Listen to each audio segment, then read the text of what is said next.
sobre a história, né, de Roma Antiga. A civilização romana, ela foi dividida em 3 períodos, né? O período monárquico, ao qual a gente sabe bem pouco, era o período dos reis de Roma. O período republicano, em que a gente vai ter um senado forte comandando, e o período o Império Romano. Talvez você já ouviu essa expressão chamada Império Romano, que foi o período do auge da história de Roma.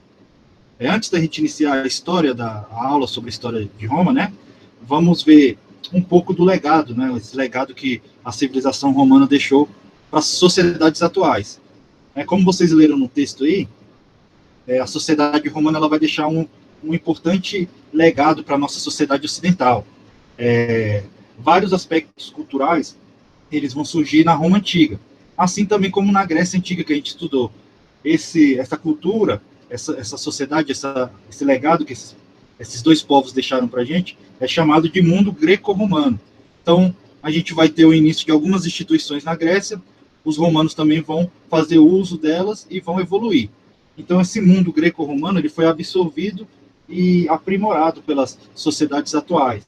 Então, como principais legados dos romanos, a gente pode observar, né, por exemplo, o direito romano. Então, os romanos eles vão desenvolver várias leis, eles vão transcrever leis que eram orais, né, e podiam ter várias interpretações, e eles vão transcrever essas leis. A mais famosa é a Lei das 12 Tábuas. Essa Lei das 12 Tábuas, ela vai dar origem aos códigos jurídicos. Os códigos jurídicos, eles são a base das democracias modernas. Então, em todos os países, países democráticos, né, a gente vai ter códigos jurídicos.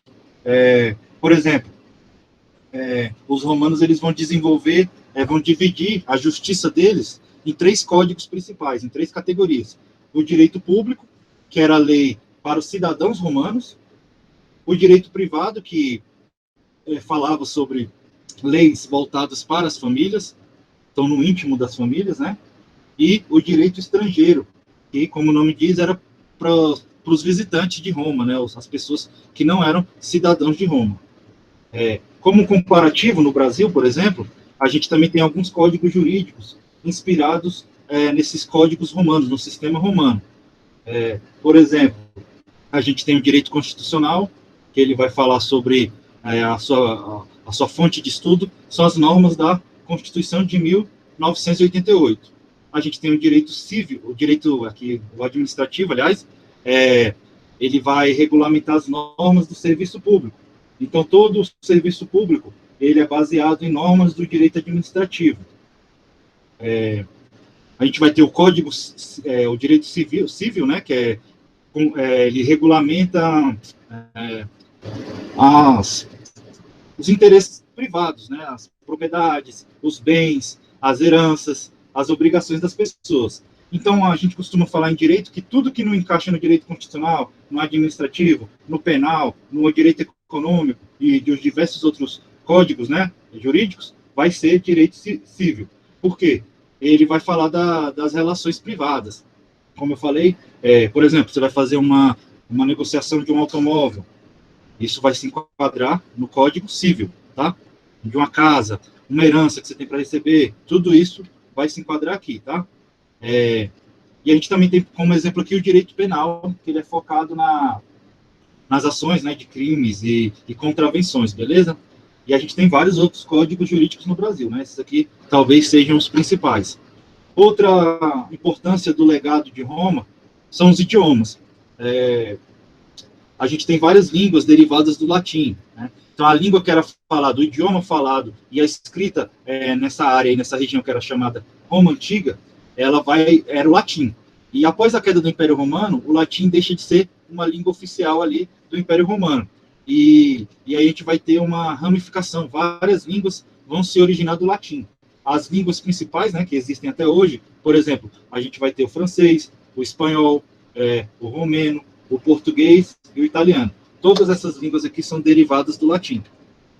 E o nosso português, né, falado no Brasil, ele além de ser, né, uma mistura do português europeu, né, o português que vem ali de origem do latim, no Brasil a gente costuma ter essa diferenciação, o português de Portugal e o português do Brasil. até quando vocês vão instalar algum programa, ou talvez um jogo, ele pergunta, você quer em português europeu ou em português brasileiro? Porque a gente tem várias diferenças. O nosso idioma ele vai ser fruto de uma mistura de línguas de origem indígena, de línguas de origem africana, além do português de Portugal, que vai ter uma raiz com latim, né? Vai ter origem no latim. E a gente vamos ver aqui, então, alguns exemplos de palavras que vieram do latim e a gente tem expressões parecidas nesses outros idiomas. Por exemplo, água. Latim era aquam. Em italiano é aqua. Em francês é eau. Em romeno é apa. Em castelhano, que é o espanhol, é agua. A lei do português. Se a gente pegar lá no latim é legem. Em italiano, que é o mais próximo do latim, é o legge. Em francês é loi. Em romeno, lei. Em castelhano, lei. Parecido com o português, né? O espanhol. Em povo, em latim, era popolo. Em italiano, é popolo. Em francês, é peuple. Em romeno, é popor. E em castelhano, é pueblo. Noite, em português, era nocte, em latim. Em italiano, é notte. Em francês, é nuit. Em romeno, é nocte. Castelhano, noite. E por aí vai. Então, a maioria das palavras derivam do latim, né? As palavras de origem, os idiomas de origem latino, vai ter palavras, né? Logicamente, que vão vir do latim. Então, às vezes, você aprendeu aqui o português e aprendeu o italiano, fica fácil aprender os outros idiomas. A gente viu que o francês que é o mais diferente aqui, né? Algumas pronúncias e tal. Mas português, italiano, romeno e espanhol, a gente vai ter muita semelhança, tá? Vamos avançar mais. A gente tem algumas palavras também que apesar de virem do latim, desses idiomas virem todos do latim, essa palavra vai ser diferente. Por exemplo, um dos únicos lugares que o vermelho começa com V é o português, né? Porque o nosso vermelho, ele vai vir de uma palavra do latim, que era esse inseto aqui, que era chamado vermiculus, né? Vermelho, vermiculus. Ele era um inseto avermelhado. E aí, a nossa palavra referente a vermelho vem daqui. Já em outros idiomas, ele tem origem, o vermelho, a palavra vermelho, ela vai ter origem numa língua arcaica indo-europeia. Por exemplo, todas vão começar com R. Red, em inglês, rojo, em espanhol, e rouge, em francês, né? E o nosso vermelho aqui começa com outra letra, né? Com V. Vamos avançar mais para ver sobre os legados de Roma. O nosso alfabeto que a gente usa hoje, né? Ele foi influenciado pelos alfabetos fenício e grego, mas o alfabeto moderno, que vários países usam, é o alfabeto romano, certo? Então, o alfabeto utilizado na maioria dos países do mundo é o alfabeto romano. Também a gente tem os algarismos romanos, que são utilizados mais para representar os séculos, né? Então, também vem lá de Roma. Outro legado importante dos romanos foi a arquitetura e a engenharia. Então, eles vão construir várias estradas. Essas técnicas de arquitetura dos romanos, elas vão ser utilizadas por sociedades posteriores, né? Então, mesmo a construção de prédios vão ser inspiradas na arquitetura romana. Os romanos construíram várias estradas, tanto é que tinha uma frase popular da época que falava: todos os caminhos levam a Roma. Então, você podia vir lá da Grécia, vir da França, dos países nórdicos, em algum momento você encontrar uma estrada que levaria a Roma. Os sistemas de esgoto também romanos foram muito importantes, drenagem, etc. Então, a gente tem alguns exemplos aqui.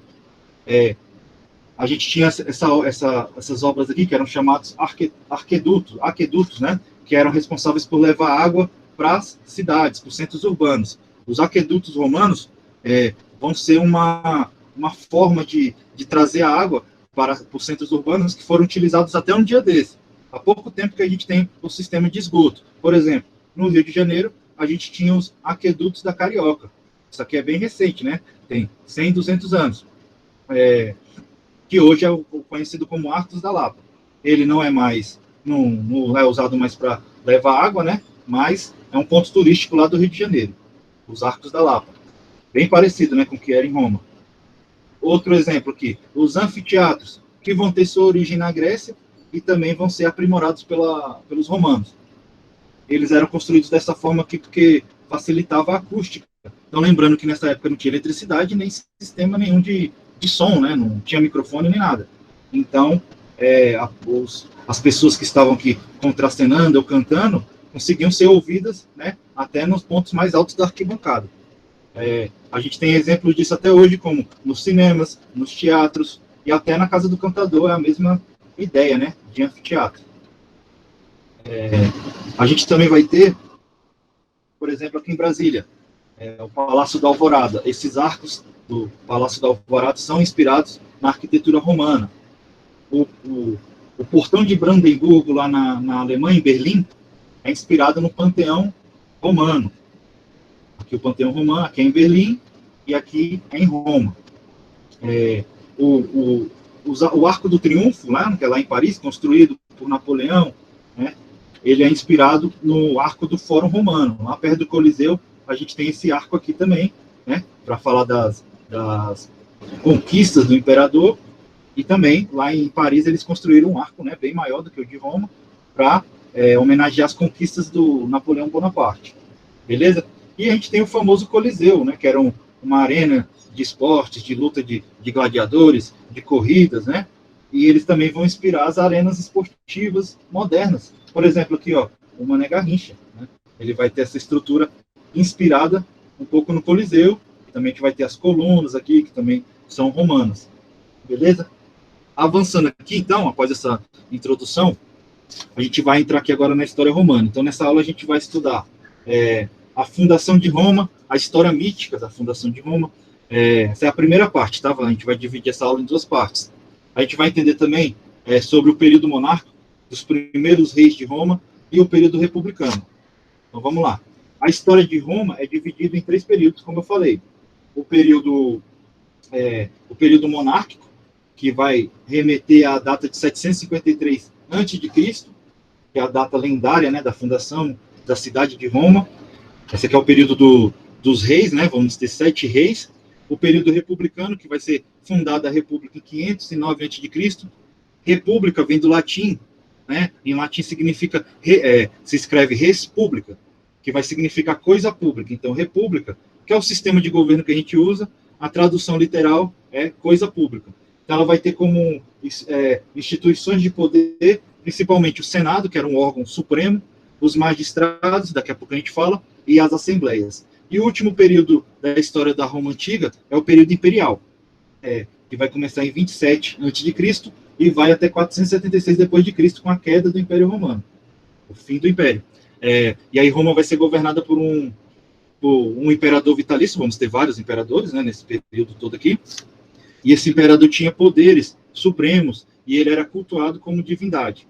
O título do imperador de Roma era Augustus, assim como o título do imperador do Egito era Faraó, né? O título do imperador da Rússia era Czar, que vai vir também de Roma, de César, né?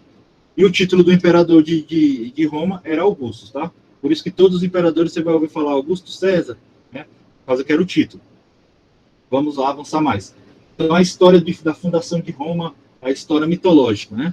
Como que os romanos, né? Esse aqui é um mito, né? Como é que os romanos contam a lendária história da cidade. Então, essa história ela vai ter origem através dos gêmeos Rômulo e Remo, né? Esses 2 gêmeos aqui, eles vão ter uma linhagem ancestral ligada a Afrodite, que era a deusa do amor, a Marte, deus da guerra, e a Enéas.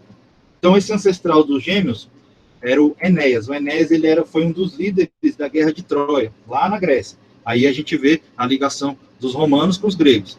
Então, o Enéas, ele vai, após a derrota dos troianos, né, ele vai fugir de Troia e ele vai desembarcar na Itália.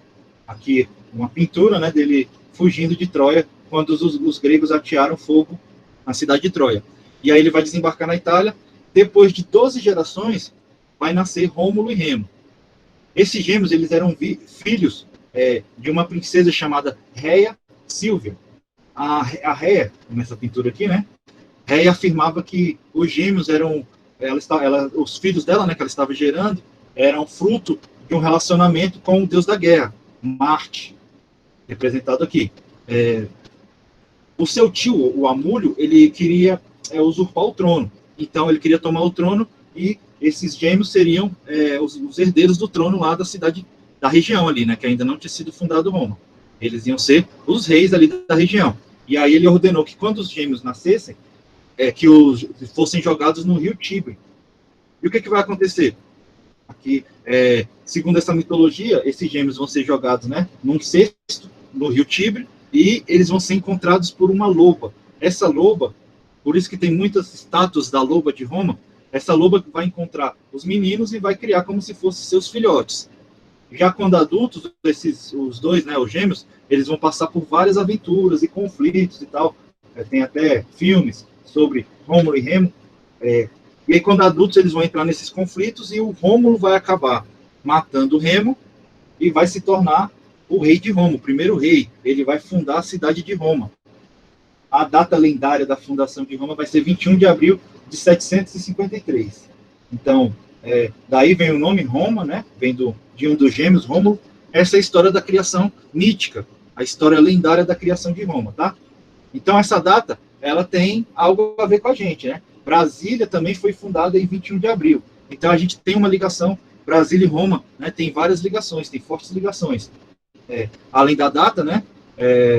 As duas cidades são consideradas cidades irmãs, então tem um pacto entre Brasília e Roma, são cidades irmãs, e em frente aqui ao Palácio do Buriti, a gente tem uma réplica da loba romana, que foi dada, né, oferecida como presente pela cidade de Roma, a capital da Itália, né? A capital da Itália, Roma, deu essa estátua aí da loba para a capital brasileira, que acabava de ser inaugurada.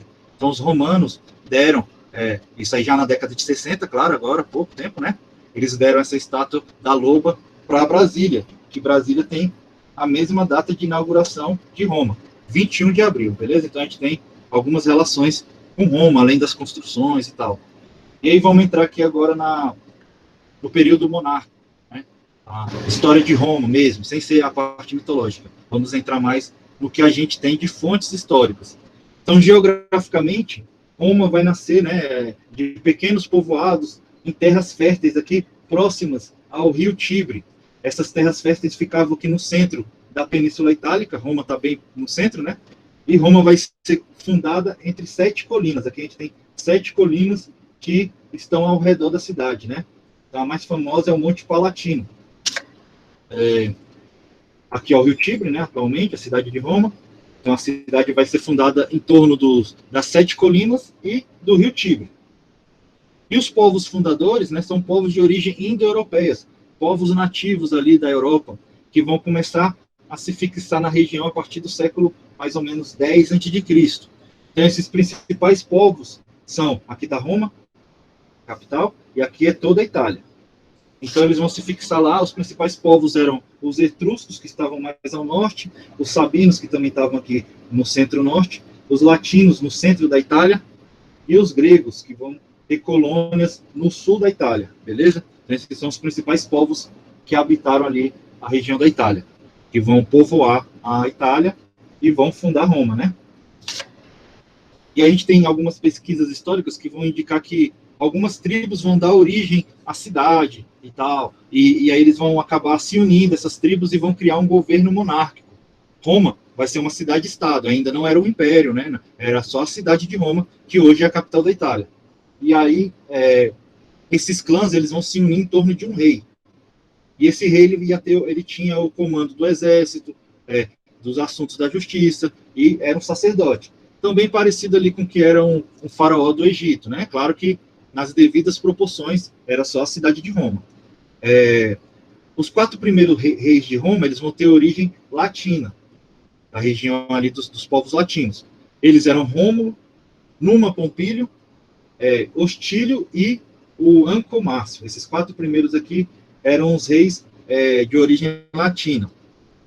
Temos poucas informações sobre eles. Por enquanto, a gente ainda acredita que é uma parte mitológica, lendária. Agora, os 3 últimos reis, a gente já tem alguns registros históricos sobre esses reis. E aí, esses reis, eles tinham origem etrusca. Os etruscos já desenvolviam a escrita. Então, por isso que a gente tem registro desses 3 reis. Esses 3 reis eram Tarquínio o Velho, Sérvio Túlio e Tarquínio Soberbo, que vai ser o último rei de Roma, beleza? Vamos avançar mais. E como é que era a sociedade romana aí nesse período monárquico? Nessa época, Roma tinha uma economia essencialmente agrícola. Então, quem tinha poder, quem tinha mais terras. Então, a elite romana, ela era formada pela essa classe social que era chamada de patrícios. Os patrícios, eles eram grandes proprietários de terra, e eles constituíam a nobreza, a aristocracia romana, beleza? Eles tinham os privilégios políticos e religiosos, e eles acreditavam ser descendentes de Rômulo, o lendário fundador de Roma. Na sequência aqui da pirâmide social estavam os plebeus. Os plebeus, eles eram homens livres, comerciantes, pequenos proprietários de terra, né, etc. Eles não tinham direitos políticos, eles eram marginalizados, eles não podiam se casar com patrícios, né? Um homem plebeu não podia casar com uma filha, uma mulher patrícia, nem vice-versa, uma mulher patrícia não podia se casar com um plebeu, etc. E eles tinham a função obrigatória de servir ao exército. Então, eles tinham um alistamento militar obrigatório.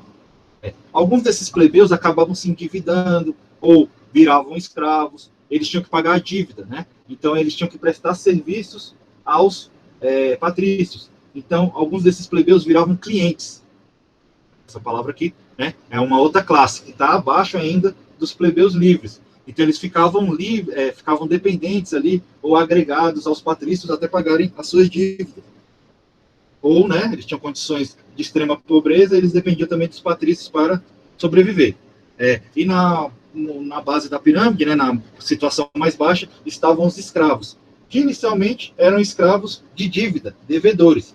Mas depois vamos ter muitos escravos de guerra, prisioneiros de guerra. Roma vai expandir muito o território e vai fazer vários prisioneiros de guerra. E aí eles eram considerados, né, os instrumentos de trabalho mais simples, né?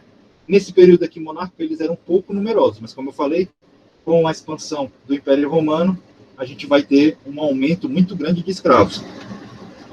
E como é que era a monarquia, que é a estrutura, né? Como eu falei, o rei tinha poder político, religioso, jurídico e militar. Depois vai ser criado uma instituição que vai vir do Conselho dos Anciões, dos mais velhos, então é o Senado. Ele começa a fiscalizar os reis e elaborar as leis também, e vai ter também uma assembleia de cidadãos, que era inicialmente de soldados com até 45 anos, beleza? Então, essa era a estrutura monárquica, a estrutura política da monarquia ali em Roma. Como comparativo aqui das monarquias, a monarquia romana e as monarquias contemporâneas, né? Então, as monarquias atuais, elas são hoje hereditárias, com algumas exceções, como o Vaticano, que vai ter a eleição de um papa, né? Mas a maioria das monarquias são hereditárias, são passadas de pai para filho. E hoje em dia as monarquias também, elas vão ter o poder dos reis limitado pela Constituição e pelo Parlamento. Aqui a gente tem o exemplo da moeda da Elizabeth II lá do Reino Unido. Aqui a gente tem alguns exemplos das monarquias que ainda estão em vigor, né? O mais famoso é a Inglaterra, mas o Japão ainda é monarquia, tem um imperador, vai ter um parlamento, todos esses aqui vão ter parlamento, com exceção do Vaticano, tá? Suécia também tem um rei, a Noruega tem um rei, Suazilândia da África tem rei, a Espanha tem rei, a Holanda, etc. Aí vocês podem pensar, o Canadá tem a mesma rainha da Inglaterra. Então isso acontece porque a gente tem a Inglaterra, ela mantém relação com vários outros países, né, que foram colônias, que é a chamada Commonwealth. Então, a gente tem alguns países que ainda, apesar da gente às vezes nem saber, mas que a rainha Elizabeth é a rainha desses países. Então, na maioria desses países vai ter um primeiro-ministro, um presidente, mas a rainha Elizabeth também é considerada a rainha. Então, Canadá, mais famoso aqui, Canadá, Jamaica, a Austrália, Nova Zelândia, né, são os países mais famosos aqui, que a rainha Elizabeth, que tem 95 anos, ainda é considerada a rainha desses países, beleza? Vamos avançar mais. Como é que se deu o fim da monarquia lá em Roma Antiga? Então, lá no fim do século VII, a estabilidade, né, de Roma, desse poder dos reis, ela vai ser quebrada. Os etruscos vão começar a impor muita força, vão se transformar em um governo autoritário, e eles que vão ser os únicos que vão nomear os reis de Roma, os generais, etc. E aí o Tarquínio, o soberbo, nessa imagem aqui, ele vai ser o último rei de Roma. Ele tinha origem etrusca, e ele vai acabar sendo deposto por uma revolta, uma insurreição liderada pelos patrícios, também com a união dos plebeus, que não aguentavam mais o governo autoritário, né? Então a monarquia de Roma vai ser abolida, vai ser fundada a República em 509 a.C., e o Senado romano vai representar o poder supremo. Então, lá em Roma vai acabar se formando uma oligarquia, apesar de parecer uma democracia, né, por causa da instituição republicana, mas quem tinha o poder eram os senadores e os patrícios. Então, a instituição principal ali em Roma vai ser a República.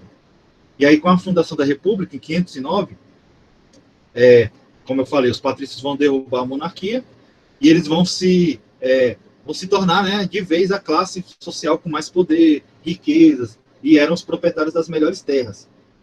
E o Senado vai ser o órgão supremo da República. E aqui é o brasão do Senado romano, né? E tinha essa sigla aqui, ó, CPQR, que significa Senatus Populesque Romanos. Então, essa era o brasão de Roma e do Senado romano. Vamos avançar mais. E como é que era a estrutura política dessa República Romana, que já vai ser bem complexa, né? Então, essas instituições que formavam a República Romana eram formadas principalmente pelo Senado. O Senado ele era composto por 300 senadores, a maioria deles eram patrícios, ou seja, da classe mais alta. Eles eram eleitos pelos magistrados e eles tinham cargos vitalícios, né? Uma vez que ele era eleito, ele só saía quando morria. E o Senado ele tinha funções legislativa e o controle, né, da administração e das finanças de Roma. Depois a gente vai ter,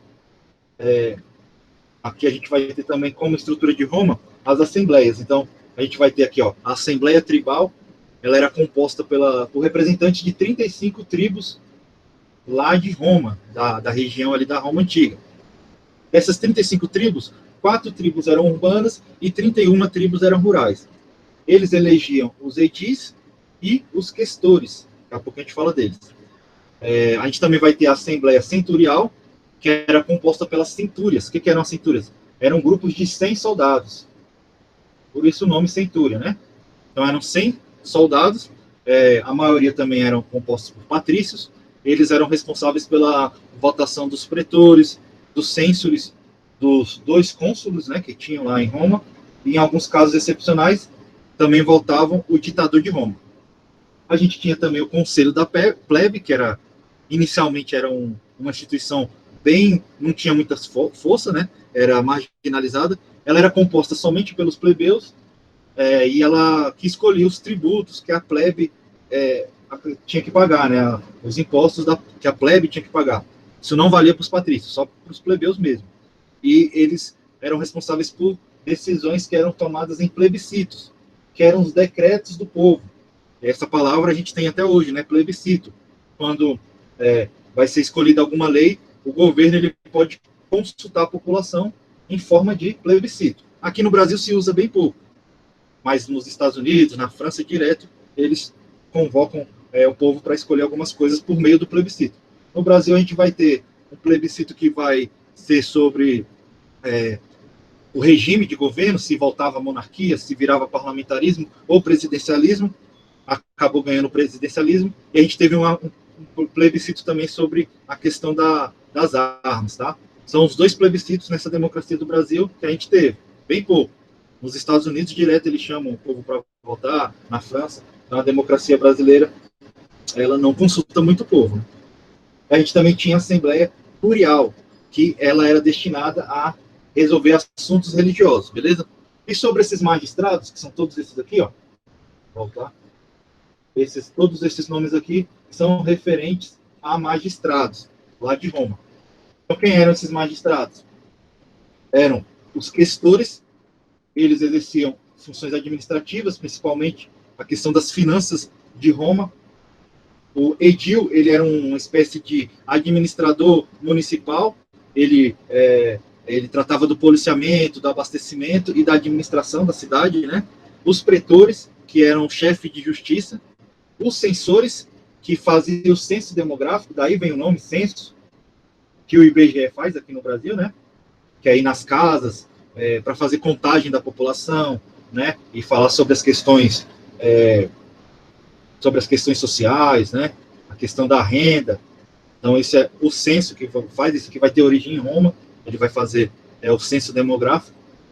Os cônsules, né? Eram eleitos 2 cônsules, esse cônsul, ele era responsável por comandar o exército, mas também ele convocava o Senado para indicar o ditador em tempo de guerra. Então, quando tinha guerra, eles elegiam um ditador para comandar o exército romano, certo?